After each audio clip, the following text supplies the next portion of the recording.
Als 40 anys, Manu Guill és tota una institució a l'Eldenc. En el club ha fet pràcticament de tot, jugador, assessor jurídic i fins i tot president d'una entitat centenària de la qual son pare és president d'honor, una de tantes famílies eldenques que han transmès el sentiment de generació en generació. Mi abuelo ya estuvo en las directivas de los equipos en segunda división y para nosotros es más que un club, con una ciudad detrás, una ciudad volcada.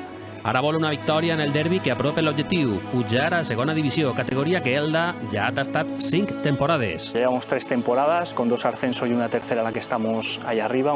La progresión es meteórica, va a venir mucha gente de Castellón, yo espero que el campo prácticamente roce el lleno, porque aquí en Elda también hay mucha expectación y la gente que venga de Castellón va a poder animar a su equipo con total normalidad.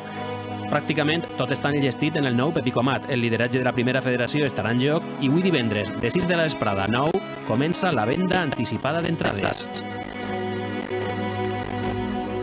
Estem a les portes de